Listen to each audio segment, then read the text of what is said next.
Here I am again, wishing that Farmington City Council, Tract, the Minnesota DNR, the Met Council, the state of Minnesota, hell, maybe even big tech companies will realize that locating a hyper data center 250 feet from my house is wrong.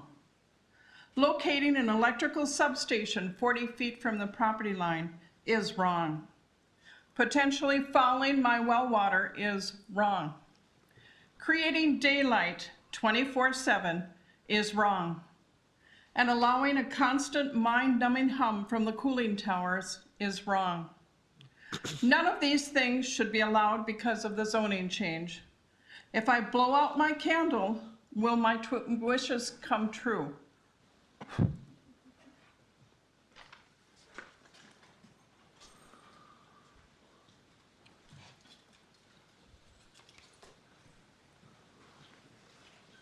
I'm Nancy Arstead, Beaumont Avenue. Braveheart. I'm sure you've all seen it, great movie. Mel was in his prime. Why was it a blockbuster? It was about a great leader. It was the true story of William Wallace, a Scottish knight who was fighting the English. He didn't tell his men to go fight, he fought beside them. He was ready to die. He didn't ask his men to do something he wasn't willing to do. We honor leaders like that. George Washington, same thing. Our first president physically fought in a war. He didn't ask his men to endure something he wasn't willing to also endure. He is honored, a true leader.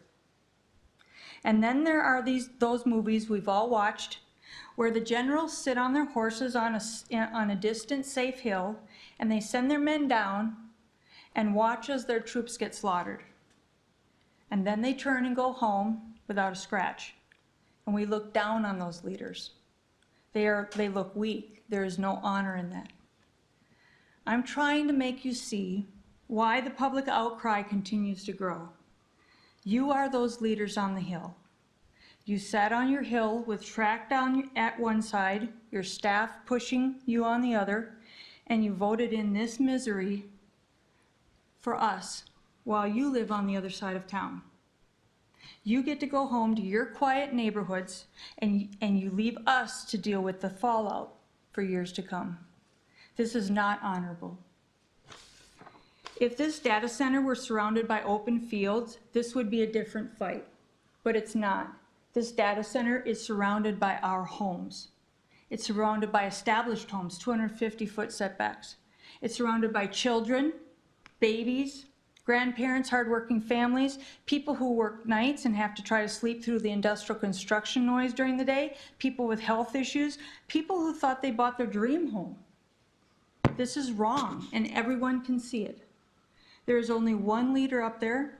He stood bravely alone. He took one look at this map and he said, I wouldn't do it. I wouldn't want it for me, therefore I'm not going to do it to them.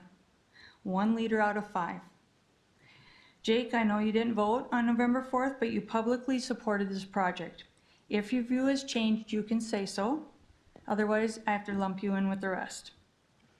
Remember COVID, when we couldn't go to a bar with our friends, couldn't go to sport events, no school, no entertaining, nothing? How did you feel when lawmakers who forced those rules on us were caught hosting parties and fundraising with hundreds of people with no masks, getting their hair done when we couldn't get our hair done? We looked down on them. Rules for thee, not for me. There was a suggestion online to set up construction lights around your homes just to give you a tiny taste of what we'll live with. And you didn't like that idea. Again, rules for thee, not for me. You seem surprised as the public continues to push back. Holly mentioned it a few meetings ago. I'm expecting that publicly criticizing your actions and speaking the truth will continue. Mayor, on April 7th, you talked about the public pushback as well, and you said it's sickening. It's sickening to watch. Anyone can find that on the April 7th meeting video. It is right before you guaranteed that the city would win the lawsuit. Josh, people fighting for their homes, their families, and their quality of life is not sickening. What's sickening is voting this in for people you serve while you live on the other side of town. What's sickening is watching you continue to double down ignore the residents, and refuse to protect them. The truth is, you thought you could sell us out to Tract and that we'd lie down and take it. We aren't going to lie down and take it. We may not look like William Wallace's out here. Look at, but we have the same spirit and we'll keep fighting even against the odds for our homes and our families. Despite what your attorney may say, you and Tract could still change this course if you wanted to. You know you could, and will you? No. It would take way more courage for you to decide to protect us rather than fight against us. And sadly, I don't see it. But I'll keep praying for your hearts to soften, your ears to open, your eyes to see, and for you to find the courage to be the leaders your residents are begging you to be. And yes, the pushback will continue. And no matter how this ends, there will be no statues for you or your staff, because this is not honorable. Thank you.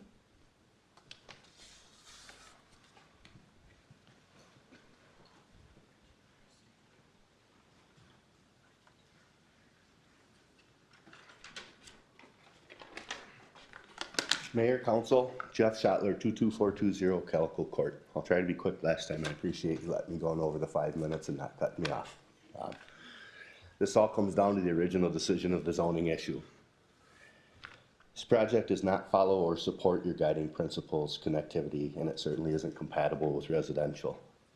Municipal code states that it describes the purpose of the industrial district as providing areas for industrial activities while protecting adjacent properties from negative impact. The protection that's been afforded wasn't by you guys, wasn't your ideas. It's what Tract came. They even said it. They tried to put their best foot forward. I haven't seen one move out of this city staff or this council or you mayor to respond to things we've asked for. Not one thing, not one. What Tract offered, that's what we get as people. It's not what you thought of. It's not what the master's degrees that sit over there sometimes thought of. It's what Tract thought of. We're asking for things to change. You're going to be at a point where there's winners and losers only, and there's no middle ground. We've talked about, I've offered, other people have offered. There's designs out there and plans out there of this technology park affording the same exact square footage, the same revenue to the city, the same profit to Tract, but gives us some of the things we're looking for. Do you guys want to entertain that? It's crazy to me. You could do things to stop these lawsuits now, but you're not even attempting. Data center fits both MUCI and industrial zoning. How is it fits both but has no distinction or description of them? If it fits MUCI and industrial, why isn't there description? You know, which one fits in which one, or it just fits in both? And where in city code is a hyperscale technology park? They're a little bit different. A data center is a building. It's one complex. It's not 12 different ones, 10 different ones, whatever they're doing. The general purpose for industrial zoning is as follows. Industrial zoning separates industrial activities from other areas like residential neighborhoods to minimize issues like noise, traffic, and pollution. The regulations often consider infrastructure needs, environmental impacts, and compatibility with surrounding area. What's the distinction then that this isn't heavy industrial? Every place else is moving these straight to industrial. Tract is dealing with Cannon Falls right now. They went straight to their heaviest industrial to put that in. It's the same exact size, footprint, design, everything. They're given the same specs, this many megawatts, this many square feet, this many jobs, this much money.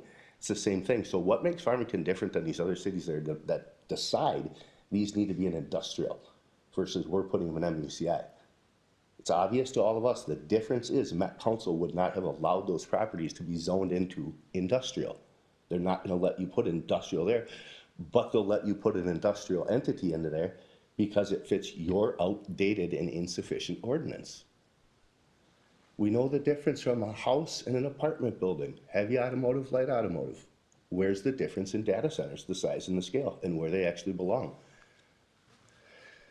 It's obvious it's a pure industrial project. There's 3 up there that's, well, not tonight. There's 2 of you tonight that said you wouldn't like it. Holly also admitted out loud she wouldn't like it. Steve even voted against it. Your most seasoned and experienced council member said it would scare the heck out of him if he saw that at 250 feet. Don't listen to me then. Listen to the guy that coached all of you and gave you some tips and pointers as you came in as your most seasoned person. Listen to him. See what he would have wanted to see different. Work with him if you don't want to work with us, because he's listening to us. He's talked to us about it. There's time for things to change. It doesn't have to be a win or a loss. It can still be made to work out for people, for residents, and for the city, and for the Olsons, and for the school. At some point, you're forced into a corner where you win or lose, you know? Once this next judgment comes out and cases get to combine, it's a simple win or loss then. There is no negotiating anymore then. I don't see why you wouldn't take a second and think about it and talk to people and at least produce a false report to people. Hey, guess what?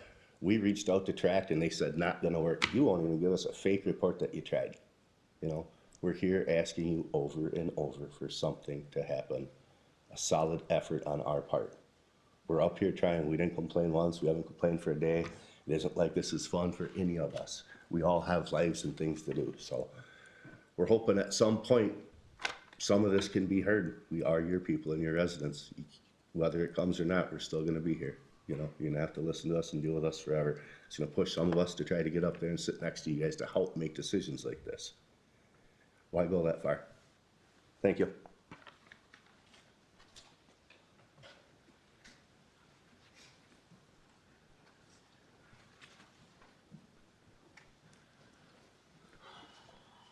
Hey, good evening, Mayor and Council and City staff. My name is Nate Ryan. I live on Cambrian Way, just on the other side of Farmington. So last time I was up here, last time I spoke, I talked about a moratorium, and the city attorney had given you what I assume to be legal advice and said, you know, basically that a moratorium is not applicable in this situation. So I don't normally like to disagree with attorneys because I think highly of them and I respect them a lot. But in this case, I only disagree because I just don't know that from the time that I spoke until the end of the meeting was 18 minutes. And I'm concerned that when somebody takes 18 minutes to research something or, you know, has experience with that and maybe doesn't look at the totality of the situation, that legal advice that came across at the end of the meeting, which Josh replied to, thank you for the factual, thank you for the factual information. I'm just concerned. I'm concerned that because when I look where you're getting your advice from, their interest and everyone's interest is not mine. It's not for the city. It's not for the residents. They're kind of telling you what you want to hear. And I'd like to bring up moratoriums just one more time, because I definitely think that this is something that could help. And my goal of this is to not have you ever be in any more lawsuits or to bring Tract back to the table, to let's get those setbacks to 400 feet. Let's still have them build buildings. I've never come up here one time and said no data centers. I'm not anti-data center. I am for myself and for my neighbors in very much favor of getting larger setbacks. And I think that with larger setbacks, Tract can still make billions of dollars. They can still do their project. We can, maybe not net any revenue. I think that we've already spent it, but that's for a different conversation. But I want to go back to moratoriums and specifically around that Minnesota law does. Minnesota statute 462.355 allows citizens and townships to enact interim ordinances or a moratorium that temporarily freezes certain types of developments for up to 1 year where they conduct a study or update their comprehensive plans or zoning ordinances. And I definitely think that there is an opportunity here, specifically around having a moratorium that, because the part of that is the city council must provide written findings demonstrating that existing plans or ordinances are insufficient to prevent serious public harm from the development in the area. And I definitely think that there is serious public harm that can come with these data centers. And one of them, the biggest one, is fire. And I think that we're seeing that with the wanting to grow the fire department. They have to have specialized, very specialized equipment to put out a fire. Not only that, the components when they're burned, if they were to catch on fire, are extremely toxic, not just to kids, but to everyone, but specifically children. I do think that there's water pressure issues that would arise if during the construction phase and you haven't built a water tower and there's a fire over there and you don't have, and there happens to be another fire across town, you're potentially not going to have the water and the water pressure needed, the water suppression / pressure needed to fight fires, potentially 2 or 3 across the city. And I think that is a very big serious public harm. The other thing is with the noise, glare, and dust of construction, and the fact that I don't think that we've got our zoning completely right. I've said this from the very beginning, and Kathy can say for sure, when I first heard about this project from her, my very first response is this is about zoning. This is not about a data center. This is purely about zoning. And this is an industrial project. And I definitely think that we need to get that zoning right, because if we don't, then we have other commercial mixed use properties that get zoned, and now we have other potential heavier industrial go on in that area. Specifically around mixed use, commercial, industrial, that word mixed use, there's no mixed use here, guys. There's just simply not. This is a pure industrial site. And I've done a lot of understanding about the differences between a regular data center and a hyperscale data center. And hyperscale data centers are almost always, except for Farmington, are in pure industrial areas. One of the biggest reasons why is consumption of power. So 750 megawatts is not a little bit of power. And again, going back to just the pure fire aspect of it, to fight a fire that has all different types of components, plus that much electricity, which is phase 3, which means it's constantly on. There's no you could turn it off from the station, but it's constantly on. That's a thing with these hyperscale data centers. They start at 10,000 square feet. A regular traditional data center is 10,000 square feet or less. Scalability, these things are meant to have multiple users, multiple owners that go on here. Whereas like a regular traditional data center, like the 5 megawatt one that's up in Egan, that one is just one company, one user, one thing. These things are not built for just one user. These things are built because they're for industrial reasons, and they scale that way as well. The most significant difference between a regular data center and a hyperscale is architecture and software automation. So they really allow these to scale dynamically and massively, and those are there.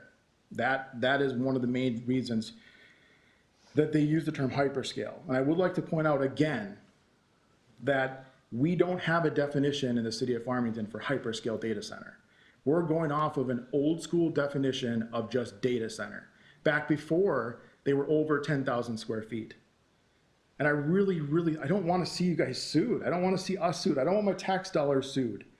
It's annoying at a bare minimum. There must be a difference, and that protects the public. That is a reason to bring forth a moratorium. That is a reason. It's something that you can bring and say, we're protecting the public. And it's not saying that we're never going to have a data center inside of Farmington ever again. It's simply saying, let's stop, let's look at this, and make sure that this is the right spot with the right setbacks to protect the public. And there have been cases where cities have used moratorium. Lino Lakes comes up, right? So, and that was a housing moratorium. In Minnesota right now, we have moratoriums against building nuclear power plants. We have moratoriums against building hospitals. Moratoriums are a thing. And it starts here. Tomorrow morning, the Dakota County Commissioners meet at 9 o'clock. I'll be there next. But I start here. I start with the people who I know. Along with that, and I know that I'm going long, and I apologize for that, but along with that, I really would like to just have you just understand a few other things. in the PUD that I would assume that Tony wrote with the help of Tract, the minimum transmission line starts at 69 kV. Okay, so I'd like you to think of it this way: kV is a flow volume, so, and it's moving at very high pressure. So like like a air hose has a lot of kV if it's under like a lot of pressure, right? Like let's say 100 psi, pounds per square inch of pressure. And kV, the higher that number goes, the more pressure that's on that line. In your PUD that you wanted to, you didn't sign up for a kV that is mixed use commercial industrial. Your minimum is 69 kV. That's what's written in your PUD. 69 kV, look it up. That's the minimum. It's not the maximum, it's the minimum. That is the low grade, low industrial starting point. It's not the mixed use commercial industrial starting point. That is the industrial starting point. And it just goes up from there. And in order to put in a data center of this scale, you need a little bit more. You're probably closer to 100 kV, which for sure puts this project inside of that industrial range, industrial space, which then, going back to my original point, could really harm the public. And that's why I definitely think that we need a moratorium. Not to mention, so when you did your comprehensive plan rewrite, or your whatever you called it, Josh, I don't remember, but you did that rewrite, started in 22, there were some staff changes, it didn't go anywhere. And then once you rewrote those things, inside of there, some of the major thing it talks about is protecting wetlands and protecting environmental resources. It also says that your goal across the city is to reduce your carbon footprint, your whatever they call the gases that cows fart make, I can't remember what it's called, but the CO2 footprint. So that you want to reduce it by 15%. So how does this project reduce your carbon footprint by 15%? How does it reduce it in the construction phase? How does it reduce it when you move forward? How does it reduce it when you accidentally pour warm water into that river and you kill all the fish that are there? That is an immediate need for a moratorium to protect our natural resources. And that's what you all loved. When you go back and read your comments, you're like, yeah, those things are great. We love our natural resources. That's what we want. Yay. You're saying one thing and you're doing the complete opposite. You're not protecting the river that flows south there. You're not protecting the residents. But you have an opportunity, and that opportunity is a moratorium. Again, it doesn't mean that we never have a data center here in Farmington. It just simply means, gosh darn it, let's just make sure this is the right spot. Let's make sure that this is the right setbacks. And it brings them back to the table to have to negotiate with you. You enact a moratorium, rather than the citizens suing you, now you've got Tract suing you. By the way, I'll pay for that in my taxes, right? I'm gonna pay for a lawsuit either way, but I would much rather pay, and I can guarantee many other people would much rather pay for a lawsuit where you're protecting our interest rather than giving us double middle fingers.